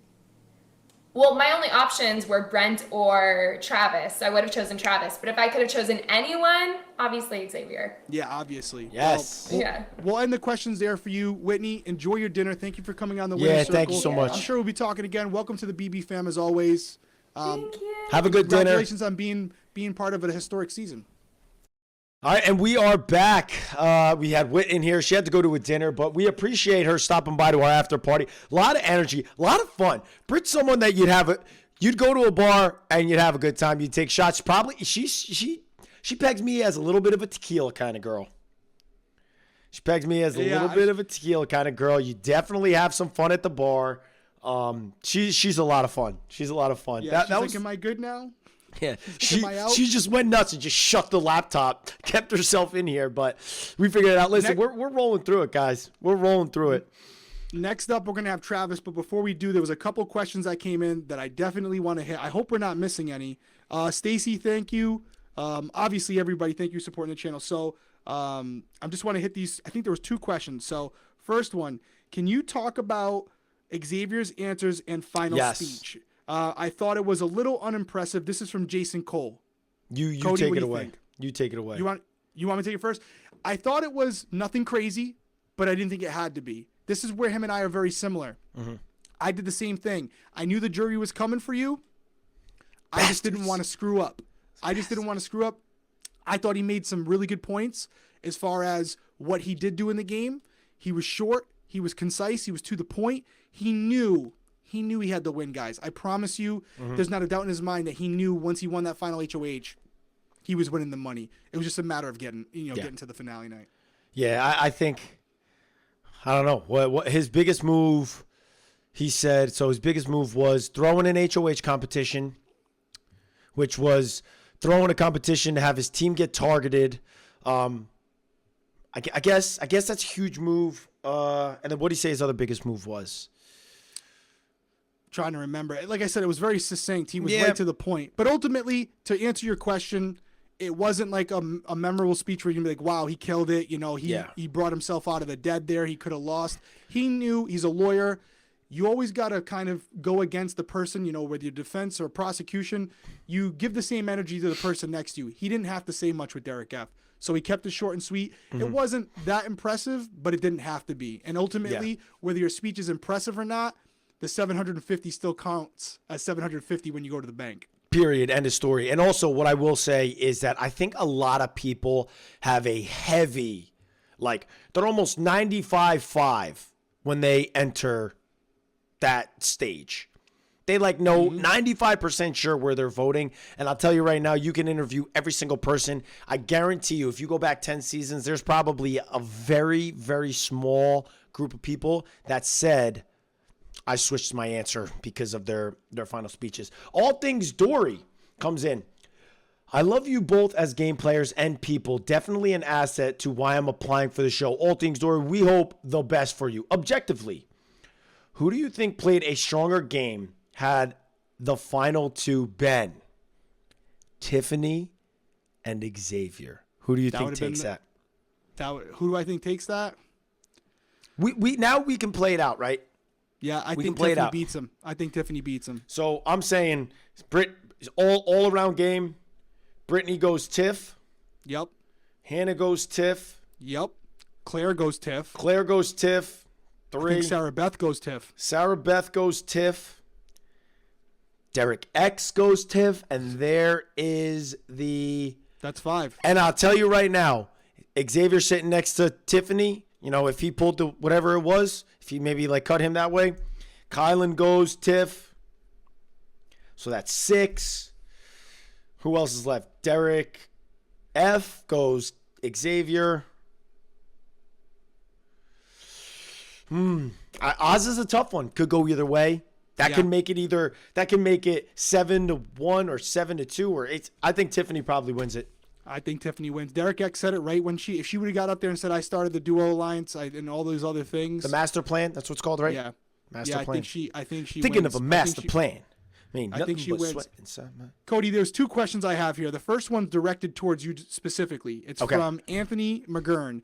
He asks, this is more towards Cody since on 22 he got 10 final 2 deals on week 1. That was the one. That was the one that we couldn't talk about. We didn't talk about because Whitney jumped right in. We were about to answer it. Remember, it's about all the final 2s in week 1, being in an alliance, and how do you get, how do you not? So answer, how do you not? So basically, How do you get invited into that first week power alliance, and how do you get that alliance to not turn on you when the numbers dwindle? So my biggest thing was understanding what movement was happening within the alliance. You can definitely touch on this. That's why I said it. I was like, it wasn't necessarily something that I specifically did. This is something that everybody has to understand. If they're in a big alliance, which you were in, and are getting when the numbers are dwindling because that alliance is going deep into the game. My biggest thing was understanding who are the people that are being targeted and like really being in a position to hear who it is. On mine, it was hearing and noticing that either Tyler, people that I was working, Tyler and Enzo were kind of turning on Danny and Nicole. Danny and Nicole were trying to play, well, Danny specifically was trying to play like Christmas, Nicole trying to play like in between, seeing where targets were going, and just ultimately kind of like feeding what people want to hear into their ear about whoever it is. And I knew for Christmas, it was feeding about distrust in Danny and Nicole. With Danny, it was, now's not the time with Tyler, but when it dwindles down, you got to go after Tyler, and I'm there for you. I'll go after him as well. It was Memphis just kind of sitting in the middle. With Tyler, it was, dude, we're going to go after Danny, but right now, I don't want to let other people go in. And so it's essentially knowing where people are kind of, where their direction is, and not getting in the way of it, and kind of always making everybody feel like I'm on your side, and when we need to target that person, we're doing it. We're both doing it. Not you'll do it. It's not I'll do it. It's we're going to do this together so that you and me are tight and that other person's on the outside. And that's what I feel like is the biggest thing about when you're moving through this alliance. You got to know when the alliance is fracturing and going to have to target each other. And for us, that's why I felt it was very important for me to win the final 8 HOH because I nominated 2 people. It was even more important to not nominate anybody within my alliance. So I won the veto, and then it put me into the final 7 not having to do anything. Or the final 8. It put me into the final 8 without having to do anything. And then it was Memphis took out David, Tyler took out Danny, and then I had the opportunity to like take out who I thought was the biggest beast in the house, and that was Tyler. So you got to really understand what's going on within the alliance. And if you're not privy to that information, you're probably on the outs anyways, and you're going to be the person that's getting blindsided. Yeah, we also had a question. I just missed the name. I'm so sorry. But basically, I believe it was Jason. I apologize if I'm wrong. But he asked, what advice would you have? He just turned 21. What advice would you have for someone who's trying to get on Big Brother? Guys, it's really simple. It's hard to get on. Some of it is luck. Find something about yourself that differentiates you from what you're seeing on TV right now. If you're someone who's very similar to the people on the show, go with a different angle because they're always looking for new, fresh faces that not only physically look different, but also have a different story that they haven't heard before. You saw it on the season. All these people, Derrick F. being Joe Frazier's son, Brittany overcoming autism at a very young age to accomplish all these amazing things. Hannah with her background, Claire with her background, Xavier being a lawyer but coming in here not telling them, Tiffany, a mother of a teenage son, just all these different people. Mm-hmm. Super fan of the show. Yes, find something about yourself that makes you unique, that you can tell in under 2 minutes, where people look at it and go, I want to see that person on television. I want to see that person and how they play the game. Somebody Travis, has a question I want to hit. Go ahead. Oh, Travis. It was because I wanted to talk to you about it because it was a lot of what you brought to the table on 16. Somebody asked Cody, were you as excited as everybody else was tonight when Derrick's occupation was revealed? And what I will say is this: I cannot explain to you guys the joy of knowing I am walking out this door in another 5-10 minutes. I'm no longer. It's not another week. It's not another 2 days, and so. That excitement is like, it's less about the whole like, oh my God, like somebody has an occupation, and more like that, but oh my God, I can't wait to get out of this house. I can't wait to see people. I can't wait to talk to my family. I can't wait to see my friends, talk to my friends, talk to my family. And so, yeah, when Derrick did it, obviously I was Derrick F. Like my reaction to Derrick, which I don't think they showed it as much, was like, I went nuts, right? When you were like, hey, bro, something's about to come out. And then all of a sudden they show the thing and it was like, I'm a cop. And I think they cut the commercial break and you and me were in the house and I was like, no way. Are you kidding me? Like I went nuts, and I feel like part of it is just like, we're so happy to get out, bro. Like I want to be out of the house, or like, all these, everybody else is just waiting for the finale to end. So I just want my phone. I almost thought there was too many surprises today. Like it took away from it. It was like It did. I agree with you. half the people on the show had like a surprise. Like I'm an AI engineer. I'm a PhD. I'm a Joe Frazier's son. I'm a lawyer. And then I thought Brittany's was. Listen, I think you said it best. Like there was a lot of good ones, but I think Derrick F, Xavier, definitely those were they're in the final two. I think Brittany's one that needs to be heard because there might be somebody out there who is a fan of Brittany and or maybe has autism and says, I don't know if I could ever go on the show. She's just proven to you that you can. So I think for people like that, those stories need to be heard. Couple quick rapid fire questions and then we'll get Travis in here. Iman asks, do you guys agree with Xavier backdooring Kyland? My answer is simple. Yes. 100%. Got to get him out. Got to get him out. The next one's from Amy. It's more of a comment, it almost looks like. I was surprised X didn't say anything to the jury about his brother's passing and playing to set up his nephew financially. I did miss that on the live feeds. I know he told Kyland, but had he told anyone else about it? We get killed for this. Yeah. We don't watch a ton of live feeds. I will say this. We read the updates. Okay, so don't come for us. We read the updates. We're just not sitting there watching the feeds. We are reading the updates, so we do see what's happening on the feeds. Well, what do you think? Why do you think he didn't bring it up in his final speech?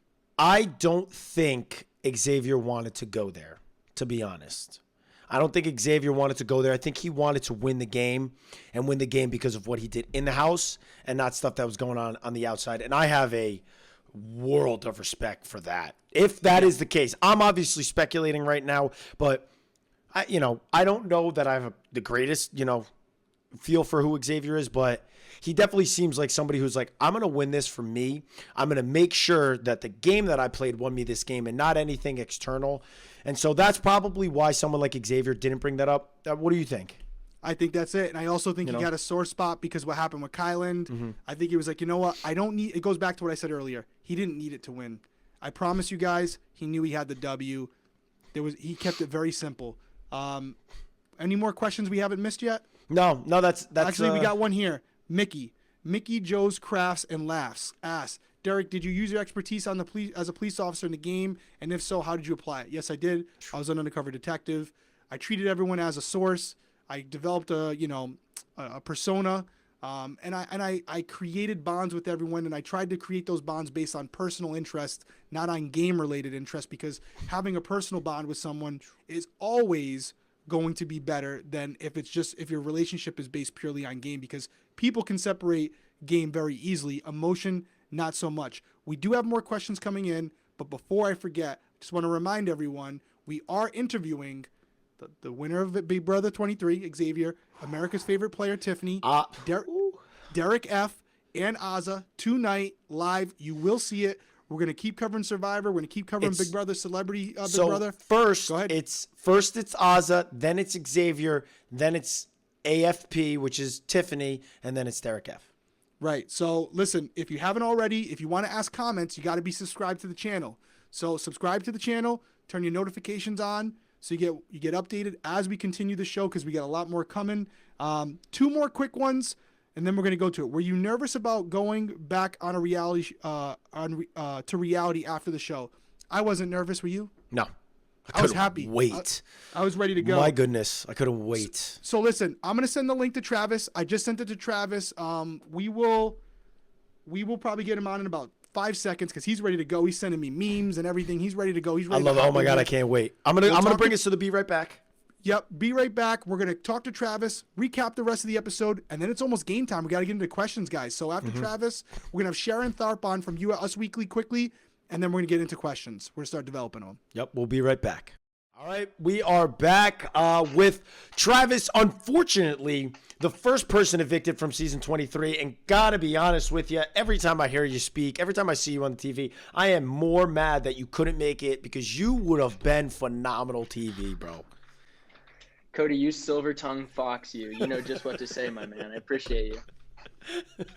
Thank you for joining us here, bro. Thank you for joining us here. Obviously, you got to watch out. You know, your life in the Big Brother house was short-lived, but you got to watch out the entire season. What would you say some of your takeaways are from watching kind of this crazy historic season, this wild season unfold? What was your biggest takeaway as a viewer?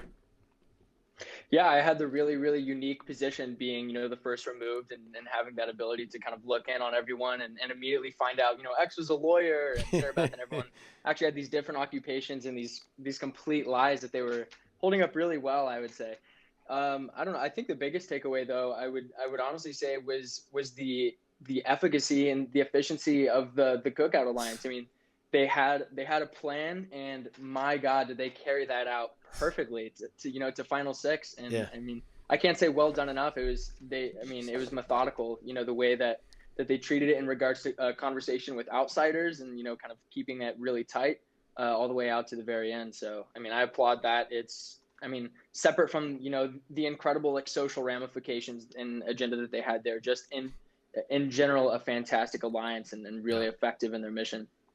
Yeah. Travis, I got to ask you. You got to be honest here. A lot of people are wondering in the chat. By the way, this is live. We didn't tell we didn't tell Whitney. Yeah. No. Whitney's like, wait, we're live? This is live. You got about 2,000 people in here listening to you, so don't mess up. But they're basically asking, did you actually keep up with the show after you were off? Because were you a big fan of Big Brother before? Honestly. Don't lie, Travis. You're saying, let's be honest, like you already know the answer, Big D. Come on now. Yeah. Big D. I was the true Big D, right? The OG Big D. I love this guy, man. I was straight up recruited into it, and I hadn't watched any Big Brother, and I just cranked out Derrick's season immediately. It was recommended to me, and I was like, Time out. Damn, this is what I'm getting into. Time out. I'm just going to hold on. I was also on that season. Yikes! Yikes! We are live. There it is. No, okay. But you were honest about that when we interviewed you, right? Yes, like you were, dude. You've been straight up. I respect that. You've been straight up, dude. Yes, so we knew you were a recruit, but you were great TV. Mm-hmm. The question is, did you keep up with it? You were on the show. Did you keep up with it afterwards? I don't think, in full transparency, I completed a full episode of Big Brother after hopping off. Travis! I know, that's wow. horrible. That's horrible. Dude, do you see where I live? Look around me, man. I have surfing to do. I have salt and sand to pursue, my guy. Yo, I think Zach is in. If you watch Derrick's season, you would see Zach, Zach Rancy Pants with the pink hat. I think he's in Hawaii right now. No way. All right, Yeah, we gotta. You might want to link up with him. That's a good dude. You would definitely, together, you would have some good conversations with him. He's a good guy. Travis, real quick, buddy Drew in the chat says, Travis, my guy, the life by Drew on IG. He said, you're our biggest fan, loves you, and I gotta see you on another show. Derrick, Cody? I got something for you about this guy. Oh no, what happened? Have you ever seen this dude? Was somebody before he went on Big Brother? He was interviewed by Barstool. Have you ever seen the video? Yo, everybody that's in here, you need to go check out the Barstool interview with Travis. Travis, I don't know exactly what it is. I got the link. Somebody watch it. I watched it on my stream. It is first class. It is one of the greatest. You know how Barstool, who's the guy with the long hair? Travis, what's his name? Caleb Presley. Caleb He's a Presley. college student in America, man. That's the Bro, title. he goes and does all the interviews. He literally interviewed Travis about his lifestyle and his frat, or is it your frat at Texas? Was it that, right? Yeah. Oh my God, bro. It's a must watch. Everyone in here, it's a must watch. Everybody that's in here, look it up. Travis, if you have the name of it, if you know it off the top of your head, please view it. Guys, it's an absolute must watch. This guy is an absolute G, and you'll understand why I love him. I love this guy. It is so good. Derrick, you have to watch it. No, dude, I'm a huge Barstool fan. I'm definitely checking it out. Smoothest college kid in America is the name of the title. Not to toot my own horn a little more there, but Oh my God, dude. The gift that keeps on giving. dude, it's so funny. Travis, we got a question for you. Did Travis give DX the iconic splatter hoodie? Did you give that to him or did you steal it? No. I think it's a misunderstanding where I left the pink hoodie or the pink sweater in the house that kind of got swapped around. I saw Christian wearing it. I think Hannah wore it. And Derrick X, I guess, as an ode to the bromance there, he wore it under his blazer for the finale. So he was rocking it on the last day. So that was mine. But no, the splatter hoodie was his own doing. I don't know if he was like cranking out some splatter paint in his garage before coming on, but the thing's iconic. People are going to start. Derrick X gave you a lot of shine, brother. He was constantly bringing you up. The painting. Did you see the painting he made for you? Dude, yeah. Did you see like really small on the surfboard? It said like DFP, like Derrick's favorite player. I was like, oh my god, this guy, dude, I don't know. What was it about that He's a relationship? beautiful man. So what do you think you did to you had such an impact on him that in the jury house, in this, like, bro, he couldn't wait to say something to you. I don't know if you noticed that. Like, as a viewer watching, I was like, bro, DX loves Travis. So what was it about your guys' relationship that it lasted that long for him? You know, he had the painting. What do you think it was? Like, you guys just kind of broed out in that first week? Yeah, it was so weird. It was, I mean, day one going into it, we were really vibing. Literally the first night, like live feeds were on, we're goofing with each other. We go up to play chess and start like setting the pieces up. And I was like, bro, I don't know how to play chess. And we just like share this huge laugh. And he's like, all right, man, I'll teach you. And we ended up like sitting there the whole night and just broing out. And it was literally that night. It's absolutely jumping the gun, especially coming from, the mouth of the guy that got evicted first. But I was like, dude, kind of look at him, and he looks at me, and we're like, just same time. Final two? Final two. We're just like, that was it. It was, I don't know. We were sold on each other. Oh, He's a good guy. awesome. What was your takeaway from tonight? You obviously had to watch tonight. Sorry, Travis. Couldn't be out at the beach, surfing. Nuts. What's your takeaway from the season? Because there's a lot that happened. I know you're not a fan of Big Brother, but this season was a historical season. Not only having an African-American winner, but having the cookout form based on a bigger purpose, accomplishing what they did. You're now part of that. What's your takeaway on the season as being a member of a historical season? Yeah, I'd say again, to emulate, that historical precedent that will hopefully, it's been set now and will continue on, because when it comes down to it, being shown and showing different characteristics, different personalities, different ways of life, creed, race, religion, whatever it ends up being, that's really important just to show that and to put that out there. So someone else, some little kid can see that, that looks like them or has religious beliefs or whatever it is like them and say, oh, I can do that. I can pursue something, bigger than myself. I can jump out at my dreams.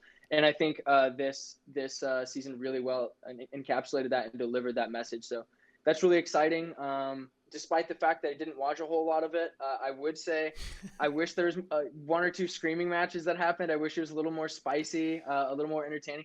I think of the biggest jump that got my attention was Kylan's exit, and I didn't even watch that episode. I got pulled into it because I was doing my thing on Kylan's Instagram, commenting, "King Kai, I love you, man!" Like every time they post. And people came after you. Yeah. Yeah, and people were like, "What the hell, man?" After he said that. What Like, we told you, social media. How you doing? We said that to you right when you got out of the house.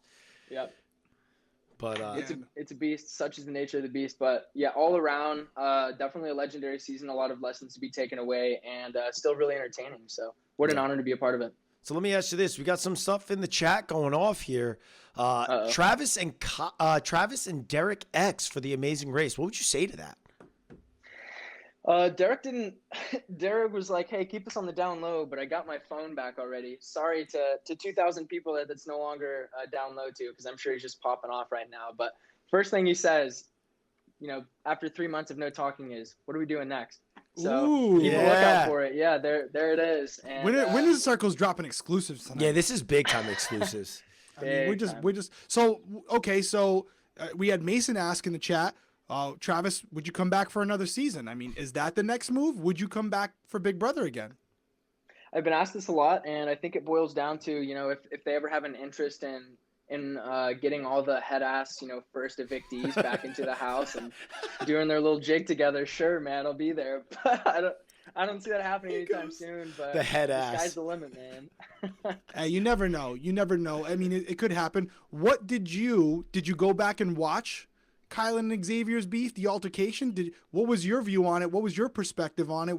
What'd you think about that whole thing? I think tensions were really high, and Kylan kind of just blurted out. Honestly, kind of to maybe take a shot. He felt so completely betrayed. He was like, what can I say right now to dig into Xavier a little bit, to maybe get him to spill some information or his feelings on what's going on. And yeah, I think it was probably in the grand scheme of things a little out of line. But hey, it made for good TV. I got a bunch of comments like destroying my ass on Instagram. So you barely did anything and you get crucified. That's how it goes. Tis the BB fandom. Welcome. Amen. Yeah. Tis the BB Glorious. fandom. Cody, can you see that comment? Why don't you read that one? That's a good one. Going live for this after party was a great idea, guys. We are drinking with y'all and having a blast. Yo, cheers to that. Cheers to everybody that's of age, 21 years old, obviously. And I apologize to everybody because I know I get up on this mic, and when Travis came in here, I was firing on all cylinders because I love this guy. And I got real close to the mic, and so I definitely blew out some eardrums. But cheers to that. Cheers to not having eardrums tomorrow. Cheers to that. Travis, you do the whole surfer thing, but I could tell, I think most people can tell you're a very smart dude. And, again, you watched this episode tonight. You saw the first person of color win. Well, not person of color, an African American win. We've had a person of color before. You saw an African American win the show, and an African American in the same season win America's favorite player. What does that mean to you as far as someone, we are the white guys, we are trying to, society's constantly evolving. What should we all take away from this other than that it's this trashy reality show? Yeah, again, it just comes down to representation, having something, a message bigger than yourself to be working towards. I actually, and I'll go back on this statement completely, when I hopped out of the house, I was talking to Julie, and I think she brought up the surfer's curse, saying it's normally the long-haired, ditzy white dude surfer that always like hops out. And I kind of made a comment where I was like, yeah, that's why I was targeted, and it's so much more than that. It's, it's about actually outputting a message that helps people and encourages people that aren't always represented in this industry. So it's awesome stuff. It's super cool. Cool. Dude, well said, brother. Listen, we won't take any more of your time. We appreciate you coming on for a little bit. Everyone was firing off in the chat. Go hang with your friends. You're part of a historical season. You're part of the BB fam, even though you don't watch the show. But I'm sure we'll be talking in the future. I have a feeling we're going to see you on another show. If it's not Big Brother, maybe The Challenge or, I don't know. Whatever you're on, I'm watching. Period. End of story. Yes. I'm a Travis fan. Period. Hey, we're going to try. Let's see if you get it right. Everyone else couldn't. The best way to do is exit out of your browser if you can. Otherwise, we'll still be seeing you while you're sitting there playing with your hair. Roger that, my man. All right. Thank you, guys. Love you guys. Thank you All for right, brother. support. Thank you for joining us, man. Later, man. We'll see if he does. Look at Travis. I know. Look at the transition, seamless. Obviously, Travis. I got a man crush on my guy, Travis. He's a good dude. I love this guy. I love it was this a guy. great season. Great cast, good season. There was someone, Kim. I'm sorry we missed your question. It came in right when he was leaving, but you said, since you were able to watch DX this season, do you think DX has feelings for Hannah?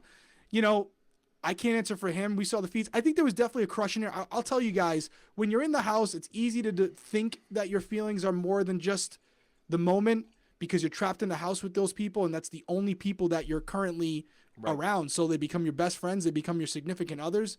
Right. And, when you get out and you have time to decompress, it can change. I have a feeling that Hannah and Derrick X are probably going to be just friends, but I could be wrong. I think so too. I couldn't agree with you more. I think also the both of them, they had a very respect for one another because I think they both come from, families where they probably didn't want to come on the show to be in a showmance. They also didn't want to see their family, seeing them kiss somebody on national television. I think that is what set the precedent for them. And then when you take that aspect of, kissing, getting that really close, you almost form that friendship bond. And that's where I think their relationship went. I think they're going to be extremely tight afterwards. This comes from Anthony McGurn. Sorry for the typo in the last question. This is my final one. You two are the only winners to not get nominated. How did you do it? Was every week a battle to convince an HOH? How do I do it if I get on the show? Simba for life. Yeah, Anthony. That's an OG. He's an OG. He's been watching from the beginning. He's an OG. Love you, Anthony. Thank you. I mean, our paths were kind of similar. And, and we only have 20 minutes left till we start the first interview. So I'll just say it's about building personal relationships, like I said earlier, where when it comes to a point where they have to nominate someone, you want them to look at you as a friend, as a family member, not an alliance member or not somebody you're playing with, because it's a lot harder to put your best friend on the block than it is to put an alliance member. So develop relationships based on real common interest. And I think it's a little bit more difficult for them to put you on the block, even if it's just as a pawn. Anything to add to that? I think that if you're going in to play the game to not, Like, you don't think about it. I'm sure the same was for you. I wasn't thinking each week, how am I not going to get myself nominated? Oh, I want to get to the end of the game without getting nominated. That wasn't a thought in my head. It was, I'm going to get to the end of this game. I'm going to form these relationships that make sure I am in the best position possible in this house. And then all of a sudden the end of the game comes and you're like, whoa, I've never been nominated. And then you start to roll with it, but it still doesn't affect your game. You don't play the game to not be nominated. You play the game to stay in the house and get to the end. My biggest thing was always making sure I had numbers. Even if I was nominated, I knew I would stay against almost every single person in the house. And the only person that I didn't think I would stay next to would have been Enzo. And so I made sure my relationship with Enzo never got viewed. Derrick and I on 16 was a little bit different because obviously I was nominated like 3 times. But so that's what I'll say. You don't play the game to not be nominated. No, it's true. You went to get to the end. If you happen to do it and you're not nominated, it's icing on the cake. Last question for this segment, and then I want to wrap up the show because I do think we got to give our final thoughts on the season. This is from Grady. Do you feel like Kyland had a better path to victory if he aligned with Hannah and Tiffany instead of X? Well, hindsight's 2020. Hannah and Tiffany were going to go after him as well. He ultimately had to win the next competition, which he didn't do. So either way, if he had stayed and didn't win, Hannah and Tiffany probably would have sent him home as well. So I don't think it would have made a difference. What do you got for it? I think Kyland, we said it when we were talking about Kyland. Kyland needed to win out in order to win the game. And so even it doesn't really matter who he was aligned with. They would have done the same thing to him if they had the opportunity to. And so Kyland's fate was pretty much drawn in if he didn't win the competitions, and he didn't win the competitions, which is why we saw him go home. So final thoughts. We know that Xavier wins unanimously. They gave their speeches. They did all their things. He wins 9-0. Tiffany wins America's favorite player. My final thoughts before we transition, because Cody will give his. Then we're going to start the questions because we're going to be doing our first interview with Azah in less than 20 minutes. Okay? Here are my final thoughts. The moment when it really hit me, obviously, throughout the season there were moments, but tonight was seeing Xavier and Tiffany holding each other in the final 2. And that's the image you're going to see when it comes to Big Brother 23. Seeing the winner of Big Brother 23 and the America's favorite player both being African American. You know, it's really easy, I think, for Cody and I to take for granted that in life we see a lot of things where it's a white person and we just take it for granted because we can see ourselves in those roles because the person playing that role, whether it's an actor or someone on a reality show, is someone who looks like us and it inspires us. And something Xavier's friend, who he had on, said that I thought was incredible was Black Panther. There's not a lot of black superheroes. So for Xavier, even though it's just only Big Brother, Xavier and Tiffany are going to be superheroes for a lot of young kids out there who are African American and had never seen someone who looked like them win the show. So I'm extremely proud of them. I'm proud of Big Brother that they made this happen. I'm proud of casting. And although I wasn't on the season, I'm proud to be part of this fraternity, and I am so happy for them. And I'm so happy that we can have a good game because they were both, Tiffany and Xavier were both excellent players in my opinion.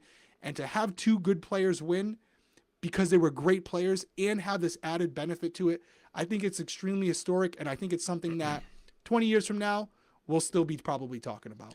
Yeah, totally. I think that is an incredible point to make. You know, there was a lot of things that were going on in this season. There was a lot of stuff. There was a lot that was talked about on social media. There's a couple points I want to make. One, I was seeing a lot of things going on social media. Reverse racism isn't a thing. So everybody that was saying that on social media, please stop saying it. Like, it's not a thing, okay? Another thing. The cookout wasn't targeting people that weren't black because they disliked white people. So stop, like, let's just call it what it is. They wanted to make sure they had a black winner, and they succeeded in doing that. You may not like how they did it. You may love how they did it, but they did something that was extremely difficult. 6 people started, 6 people went to the end of the game. It's a very difficult game. That's a very difficult game to do that. And so whether you like it or not, give the kudos give credit where credit's due, and credit totally needs to be given to the cookout. And I think, you know, it was a great season. There were great players that I'll tell you right now, whether they were on this historic season or not, Tiffany is a great player any season she plays Big Brother. Agreed. Xavier's a great player any season he plays. Hannah's a Agreed. great player any season she plays, and so is Kai. Whether you like the whole situation with Kylan, I know it put a bitter taste in people's mouth, but he was a great player. That's 4 people in the alliance, right?